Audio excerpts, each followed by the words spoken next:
Bonjour et bienvenue sur cette nouvelle vidéo, j'espère que vous allez bien.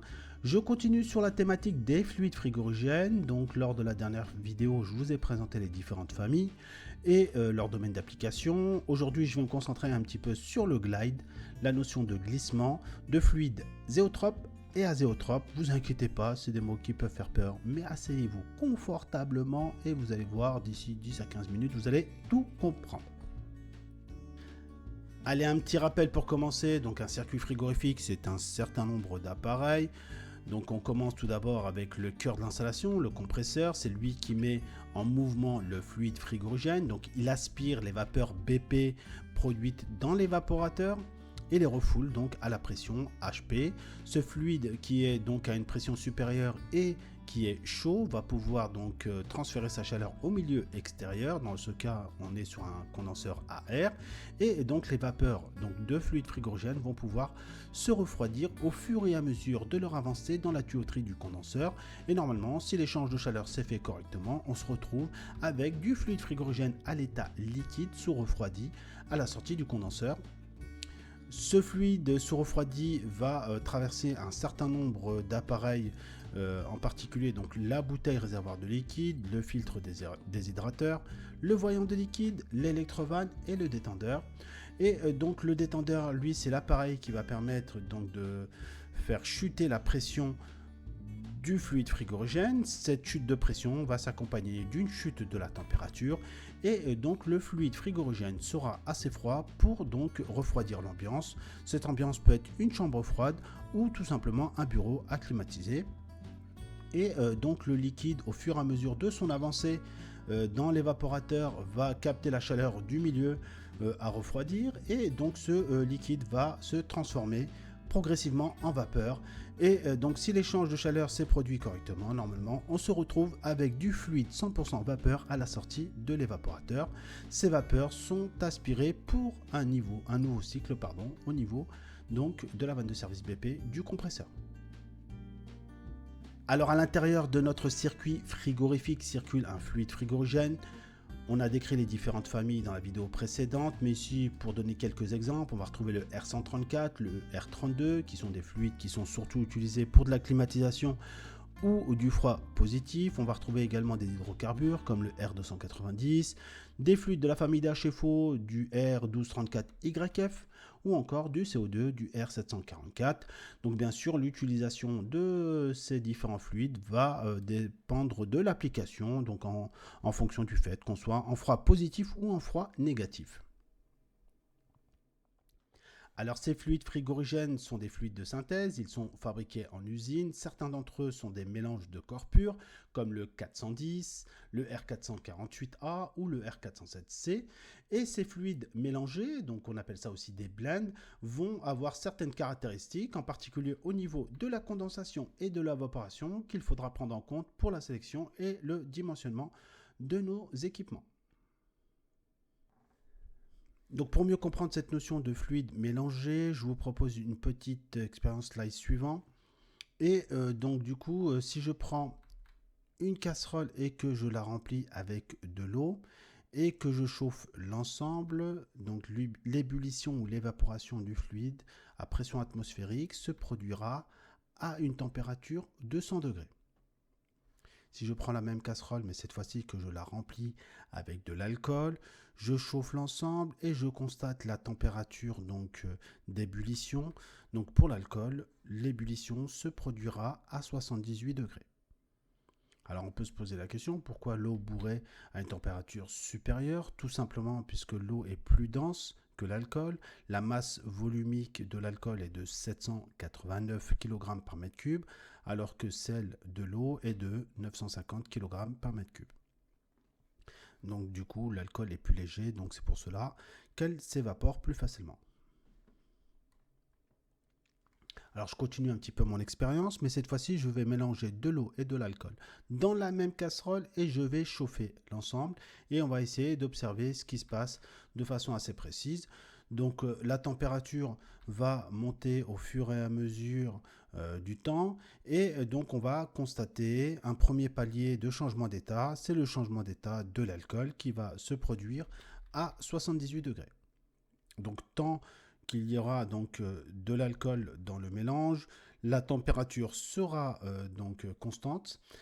Dès lors que l'alcool est complètement évaporé, donc la température de l'eau pourra commencer à augmenter, et lorsqu'elle aura atteint le second palier d'évaporation, donc c'est-à-dire 100 degrés pour l'eau, donc on aura l'ébullition de l'eau qui va se produire. Donc on voit bien ici qu'on a plusieurs paliers d'évaporation puisqu'on a deux constituants dans notre mélange. Et la notion de glide est assez facile à comprendre à ce niveau-là. Donc je vais faire la différence entre les deux paliers d'évaporation pour avoir ce qu'on appelle le glissement. Donc je fais 100 moins 78 et j'ai un glissement pour le mélange eau-alcool de 22 degrés. Alors ce glissement ne se retrouve pas dans tous les fluides, en particulier au niveau des fluides naturels, le CO2, l'ammoniac ou les hydrocarbures, ce sont des fluides purs et donc ils se comportent en fin de compte comme de l'eau seule ou de l'alcool seul. Ils n'ont qu'une seule température de changement d'état au niveau de l'évaporation ou de la condensation, donc ils n'ont pas de glide, ils n'ont pas de glissement. Au niveau des fluides synthétiques, ça c'est une autre affaire, puisqu'on va retrouver les fluides qu'on utilise actuellement, la famille des HFC et des HFO, et donc dans ces deux familles, on va retrouver des fluides frigorigènes avec du glissement plus ou moins important en fonction de leur composition, mais ça je vais dire un mot plus précis juste après. Alors je ne parle même pas des CFC ou des HCFC, R11, R12 ou R22, qui sont des fluides frigorigènes qui sont interdits depuis très longtemps. Allez, pour avancer dans de bonnes conditions, je vous propose quelques définitions. Donc tout d'abord, on va parler du fluide pur. Donc lui, il est élaboré à partir d'une seule formule chimique, c'est-à-dire qu'il est constitué que d'une seule molécule, comme pour le R134A ou donc la série des 1234 dans la famille des HFO. Donc ces fluides se comportent comme un corps pur et n'ont qu'une seule température de changement d'état au niveau de la condensation ou de l'évaporation. Ensuite, on a les mélanges azéotropes, donc ça c'est les familles qui commencent par 500, donc c'est la série des 500, donc ce sont des mélanges de fluides qui se comportent en fin de compte comme un fluide pur et donc qui n'ont qu'une seule température de changement d'état. Donc le R513 par exemple, qui lui est un mélange de 56% de 1234YF et de 44% de 134A, lui, malgré qu'il soit un mélange, se comporte comme un corps pur et donc n'a pas de glissement. Et enfin, on termine avec les mélanges zéotropes, ce sont les fluides à glissement. Ce sont des mélanges de fluides, donc chaque composant ayant une température d'évaporation différente, à la même pression. Et donc ce sont des fluides à glissement qui sont plus ou moins importants en fonction du nombre de constituants du fluide frigorigène. Par exemple le R407C qui a un glissement qui est compris entre 4 et 7 degrés. C'est un mélange de R32, de R125 et de R134. Et donc là vous avez bien compris qu'on va avoir 3 températures de changement d'état au niveau de l'évaporation ou de la condensation. Alors pour mieux comprendre, je vous propose de passer par le diagramme enthalpique. Ici, on a un diagramme du R134A. Le R134, c'est un fluide pur, vous vous rappelez, et sa formule chimique, c'est le tétrafluoroéthane. Donc tétrafluor pour 4 atomes de fluor et éthane pour du C2H2. Alors on va essayer de visualiser le fait que le R134 a une seule température de changement d'état. Et ça, le diagramme enthalpique de ce point de vue-là est très utile. Alors pour rappel, on va retrouver ici sur l'axe des ordonnées la pression, donc c'est une pression absolue. Et en abscisse, on va retrouver ici l'enthalpie qui est l'énergie contenue par kilogramme de fluide frigorigène. Donc la cloche va nous permettre de délimiter les différents états du fluide frigorigène. Donc ici à gauche en bleu on a une courbe de saturation de liquide. Tout le fluide qui va se trouver à gauche de cette courbe bleue sera l'état liquide. À droite on va retrouver la courbe de saturation vapeur. Tout ce qui va se trouver à droite de cette courbe verte sera l'état vapeur. Et donc en partie centrale, donc on va se retrouver sur la zone de changement d'état. Si nous sommes sur une condensation, donc une condensation c'est quoi? C'est le passage de l'état vapeur à l'état liquide, donc on va avoir une évolution de la droite vers la gauche. Et une évaporation, donc c'est le passage liquide à l'état vapeur, et donc là on va avoir une évolution de la gauche vers la droite. Alors vous vous rappelez, sur un circuit frigorifique, on a deux pressions, une pression BP et une pression HP. Donc là je trace de façon complètement arbitraire une BP à 3 bars, ce qui nous donne une température de changement d'état de 0 degré. Et ce qui va être intéressant de noter, c'est la température à la sortie de la cloche ici. Et on voit bien qu'on est encore à 0 degré. Donc le R134A est bien un fluide pur. Il n'a qu'une seule température de changement d'état. Alors pour apporter des informations complémentaires, on va parler ici de température de bulbe. Donc la température de bulbe, c'est la température à partir de laquelle ici, au niveau de la courbe de saturation, la première gouttelette de vapeur apparaît, si vous voulez. Donc on appelle ça température de bulbe. Et le fluide frigorigène, au fur et à mesure de son avancée dans l'évaporateur, donc va se transformer progressivement en vapeur. Et donc on a une deuxième température qu'il est intéressant donc de noter, c'est la température de rosée, c'est la température à partir de laquelle nous sommes à 100% vapeur. Donc là on a bien une évolution entre le point A et le point B à température constante, et donc on peut affirmer que le R134A n'a pas de glissement, n'a pas de glide. Allez, on prend un autre exemple, et là je vais parler du R407C. Donc j'ai récupéré son diagramme enthalpique. Donc ce fluide est un fluide zéotrope, c'est-à-dire que c'est un mélange. Il contient du R32, du R125 et du R134 à des proportions très précises. Il a un glissement compris entre 4 et 7, donc ça dépend donc de la pression, mais on va le visualiser de façon assez précise avec un exemple. Donc on retrouve le diagramme enthalpique avec sa courbe de saturation de liquide en bleu, la courbe de saturation vapeur en vert et la zone de changement d'état à l'intérieur de la cloche. Donc si je trace de façon arbitraire une BP, donc ici par exemple à 5,5 bar, donc là cette isobar est horizontale, donc on va essayer de visualiser les températures aux bornes de la cloche et voir si on a un glissement. Et donc là, au niveau de la température du bulbe, on a la température de bulbe, on a une température de 0 degré, lu donc au niveau de notre courbe de saturation. Et donc le fluide frigorigène va s'évaporer au fur et à mesure donc, de son avancée dans l'échangeur. Donc chacun des constituants donc, va s'évaporer chacun à son tour, on va dire. Et on va se retrouver donc à la sortie de l'évaporateur, enfin à la sortie ici, donc au niveau de la courbe de saturation vapeur, avec une température de fin d'évaporation à 6 degrés. Donc là, vous allez calculer très facilement le glide, donc on va faire 6 moins 0, et donc on a un glissement de 6 degrés.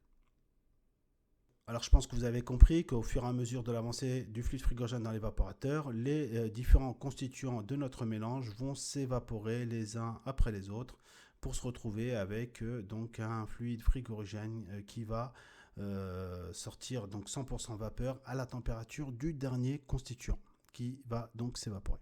Allez, je continue sur le R407C et j'enfonce un petit peu plus le clou. Donc là, j'ai mis un diagramme enthalpique élagué de certaines grandeurs caractéristiques pour y voir plus clair. Donc là, ce que l'on constate, c'est que l'isotherme à l'intérieur de la cloche n'est pas horizontal. Donc ça prouve l'existence d'un glide. Et du coup, la question à $3000, j'essaie d'en glisser une de temps en temps, c'est des dollars pédagogiques, je rappelle. Donc si j'ai un projet avec une température d'évaporation de 0 degré, à quel endroit je vais fixer ma pression BP? Donc là, j'ai le choix entre les extrémités extrêmes donc, de ma cloche, donc soit ici la température de bulbe, bubble en anglais, ou bien la température de rosée, ici 0 degré, donc c'est le dew en anglais aussi.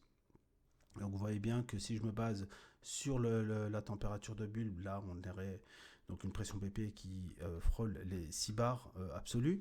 Et si je me base sur la rosée, je serais plutôt sur une pression BP de 4,8, 4,7 bars.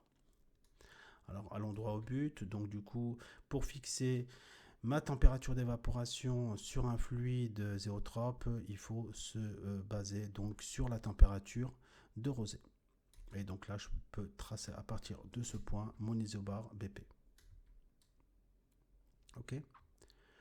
Ensuite, au niveau de la température de condensation, même logique. Hein, est-ce que, bon, pour 40 degrés, donc l'isotherme est ici.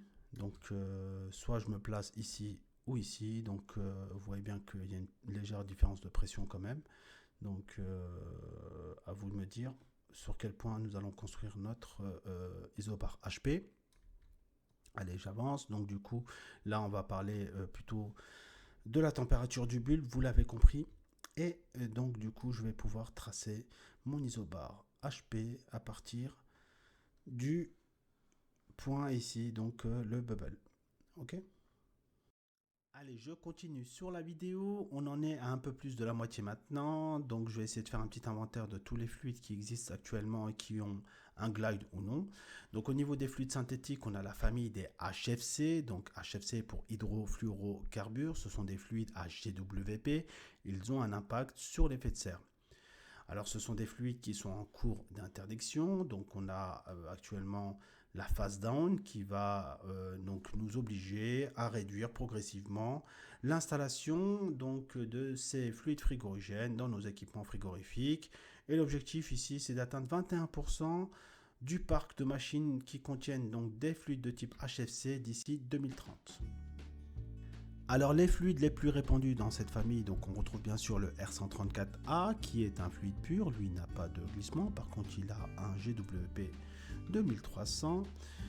Ensuite on a la série des 400, donc ce sont des mélanges qui sont constitués principalement de R32, R125, R134 et R600. Donc on a le R410, le 404 et le 407, donc ce sont des mélanges et c'est des fluides à glissement.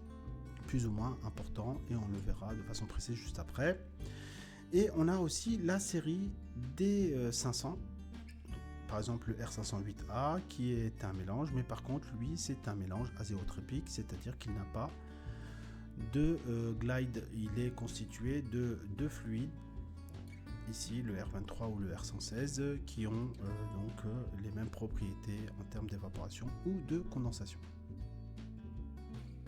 Allez, on continue avec les HFO, donc HFO pour hydrofluoroolefines. Donc les représentants les plus connus sont les 1234ZE et 1234YF qui ont un très faible GWP. Ces fluides sont des fluides purs qui n'ont pas de glide. Après, on va se retrouver sur des fluides de mélange, des blends HFC, HFO, R448A, 449A. Donc ce sont des fluides à GWP. Et dans la mesure où ils font partie de la série des 400, donc ce sont des fluides à glide. Et on se retrouve aussi avec un fluide mélange HFC-HFO, R513A, qui lui donc est un mélange azéotrope, donc il n'a pas de glide. Alors pour être le plus exhaustif possible, donc on a un tableau de chez Bitzer qui est très bien fait, donc lui il va nous donner donc les caractéristiques de pratiquement tous les fluides. Donc on a les HFC single, donc les HFC purs, donc le R134 par exemple. Donc on voit bien que lui c'est une molécule pure et qu'il a un glide de 0. D'accord. Ensuite on a les HFC blends, donc ça c'est les mélanges, donc série des 400 et des 500. Donc dans la série des 400, par exemple le 404A, lui, donc c'est un mélange de R143A, R125 et R134. Et il a un faible glide, donc il est inférieur à 1 degré. On va se retrouver aussi par exemple avec du 407F, toujours série 400, donc on a ici la composition et le glide ici qui est de 6,4 degrés.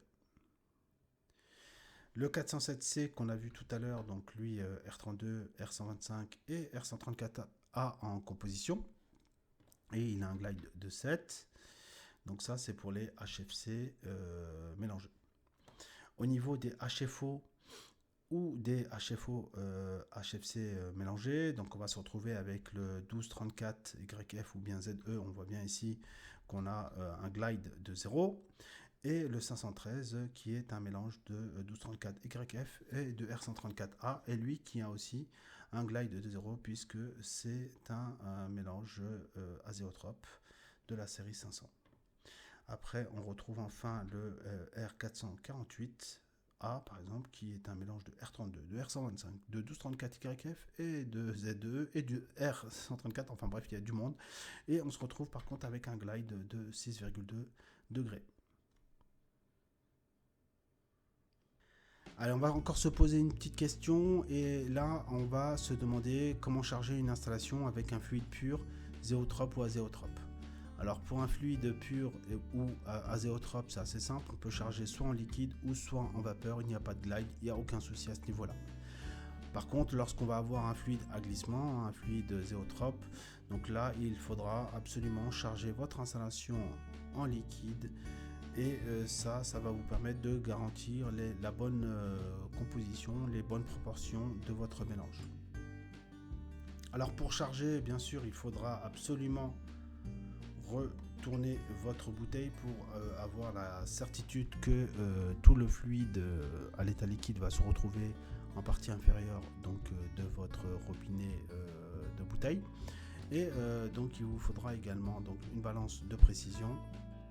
Donc la bouteille retournée. Au préalable, bien sûr, il faudra tirer au vide vos flexibles. Donc là, vous branchez votre service sur la bouteille. Et donc, vous pouvez connecter votre flexible bleu au niveau de l'aspiration de votre compresseur. Donc ça peut être au niveau du filtre déshydrateur via donc, la valve de type Schrader. Ou sinon vous pouvez également donc vous raccorder sur la vanne de service. N'oubliez pas donc de bien mettre votre carré de manœuvre en position arrière avant donc d'ouvrir votre bouchon de prise de pression. Alors vous avez la possibilité de charger côté HP, donc directement dans la bouteille de réservoir liquide. Et donc cela est possible lorsque vous avez tiré au vide votre flexible et que votre installation est complètement vide. Donc retournez votre bouteille et libérez votre fluide pour remplir complètement votre réservoir. Il n'y a aucun souci à ce niveau-là. Donc respectez bien sûr la quantité indiquée sur la fiche signalétique. Alors dernière possibilité, lorsque vous avez un fluide zéotrope, un fluide avec un glide, donc par exemple le R410A, donc toujours retournez bien sûr la bouteille et donc vous vous connectez sur la prise de pression de votre speed system ou de votre pompe à chaleur et donc vous injectez la quantité de fluide frigorigène conformément à la masse indiquée sur la plaque signalétique de votre appareil.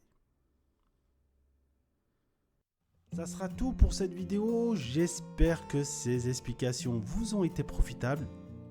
Je continue sur la thématique des fluides frigorigènes avec de la sélection. On va essayer de choisir le meilleur fluide frigorigène pour votre projet. Donc là, il y a tout un argumentaire technique qu'il faut mettre en place. Vous inquiétez pas, je suis là pour vous accompagner un maximum. Et je vous dis à tout de suite pour la suite. Prenez soin de vous. Ciao.